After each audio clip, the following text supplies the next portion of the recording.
Max, this journey for you from how many ever bats, 4 or whatever it was last year, to ACC Player of the Year, can you put it into words? I don't think I can. It's been an incredible ride. Just all the hard work I've been able to put in over the past year and a half. Just with the coaching staff, with the teammates by my side, just giving me the confidence each and every day. They've really helped this process of me becoming where I'm at today.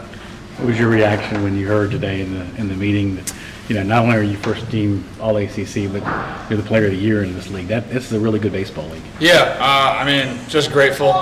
Shocked was probably the word that really came into my head when I first heard.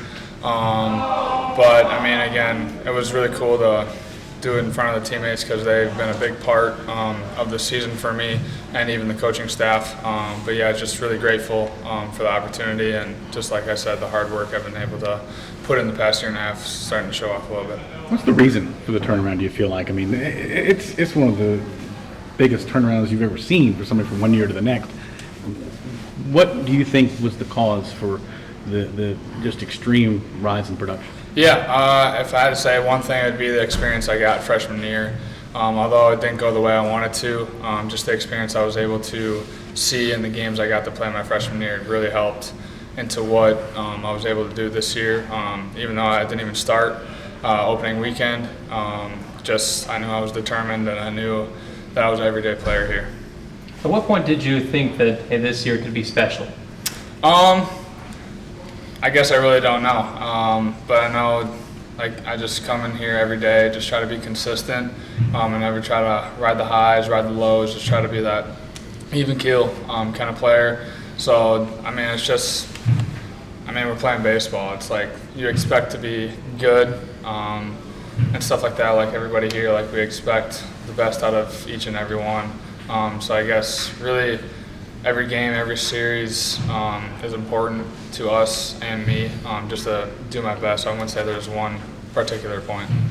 You're very close to breaking the home run record for single season for a Clemson player. What would that mean to you if you get that record? Yeah, it'd be pretty cool. I don't know what year it was set, but I know Khalil Green is the one that set it, and he's an icon here at Clemson. So it'd be a really cool achievement for me. But again, I'm really focused on the ACC tournament starting tomorrow, and then hopefully the playoffs continuing in regional.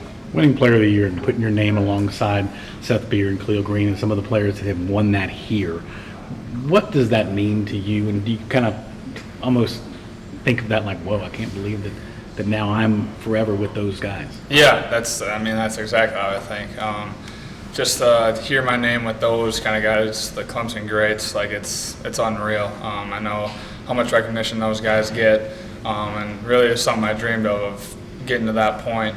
And again, I'm still working to get to that point, but I just feel grateful, and just like I said, just hard work just has to keep going. Turning the page now and getting ready for the ACC tournament, there's work still to be done. Y'all are aware of that. What is your mentality going into what you know is 2 games and what you hope can be a few more? Yeah, Coach Lee said it about 2-3 weeks ago. Every game that we're playing is a playoff game. Obviously, this is the conference tournament, which technically is a playoff game, but we're going to play like we have the last 2-3 weeks and just play our brand of baseball, and just let the chips fall where they may. But we're gonna compete every pitch. How does a kid from the shadow of Lambeau Field wind up in Clemson, South Carolina? Yeah, just a friend of my dad's who my dad worked with. He was a pitcher here, Jason Birkin. I've known him for a while now, since I was like 10 years old, and he knows Bradley LaCroix, one of our assistant coaches, really well. And I told Jason one day, Clemson's my dream school, and he went over and told LaCroix that, and kind of got the communication started there, and then they started coming and watching me, and once I got the right phone call that I wanted to hear, I knew I was destined to come here. So you now have another decision you're probably going to have to make at some point. You've gone up the draft charts. What would it take to get you to leave? What would it take to get you to stay? Yeah, that's something I really hasn't thought about a whole lot. The season is really the main thing I'm thinking about. Just really winning tomorrow's game, winning Thursday's game. Just trying to do my best for the team, try to put them in the right spot. So I really haven't thought about that. That's something that'll come after the season's over. Even talking to my parents, like, they know I'm committed to this season, and that stuff is later down the road. What about the outside people? I mean, you're starting to see your name. Maybe he's even a first-round pick. I mean, it's hard to ignore. That's a dream of yours, I'm sure. When do you go into the process of trying to figure out what you want to do, the opportunities that maybe when the season started you didn't know would be there, but now they're certainly there? Yeah, for sure. Kind of like what I said before. Obviously getting drafted, playing pro baseball has definitely been a dream of mine ever since I was a little kid, especially being top pick, whatever. But like I said, I'm really just focused on the season, just trying to do best for the team, do best for myself, compete every pitch, be in the moment. But just that stuff will come after the season. I'm curious a little bit more about your off-season routine heading into this season, because you mentioned, this has really been something you've been working on with the coaching staff over the last year and a half. What was your focus? Was it getting stronger, mechanics, all of that? Like, what specifically did you do all this off-season leading into the season? Yeah, I'd say probably the biggest thing was catching up to velo, going from Wisconsin high school baseball, guys throwing around 80 miles an hour, to ACC Player where guys are throwing well over 90. The biggest change that I had to make was catching up to velo. So that's one of the main things I really worked on, even as a freshman. I remember Coach Lee pretty much every practice, got to be on time for the fastball. You're not going to be able to compete like you want to unless you're not on time for the fastball, because once you're on time for the fastball, it makes things a lot more easier. So that was kind of like my mindset heading into this year. And I showed glimpses of that in practices, inter squads in the spring before the season started. Like I said, didn't get the chance to start opening day. And then once I got that shot of pinch hit at bats against Indiana, or even starts earlier in the year, I had to make sure I was being on time for the fastball, getting my swing off, and showing that I can play every day.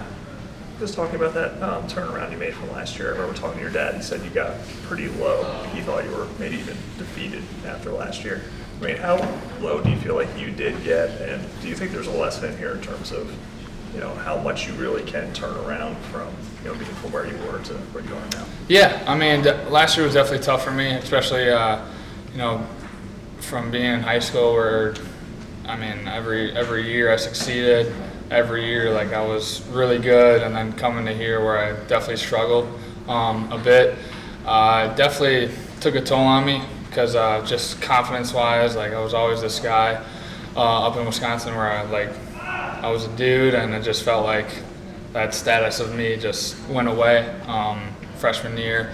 So I was actually I reached out with our mental guy, Corey Schaefer, and he kind of took me under his wing a little bit, talked to him a couple times, and he definitely helped me out with this year and the success I've had, because the mental side of the game is really big to be successful. I guess, was there anything in particular in terms of how to let that go or how to mentally focus yourself out? Yeah, I remember one session I had with him. He talking with Grayson Bird, a former player here. Grayson Bird would always try to pick out the positives in every situation. And so that's something Corey and I talked about, and that's something I've been more focused on throughout the year. So that's just something I've been trying to do. Yeah, just also mentally, being one home run away from tying a record. How do you keep that out of your head? Are people saying stuff to you more and more? Do you have to kind of not try to hit a home run every single time? Yeah, I try to keep it out of my head, just stick to my approach, what I've been doing all year. I'm trying to hit singles, doubles in the gap, stuff like that. The home runs just come. I don't really think about it. I don't try to hit home runs. I just follow my approach. Has anybody been texting you, family, friends? Have people been bringing it up at all, though?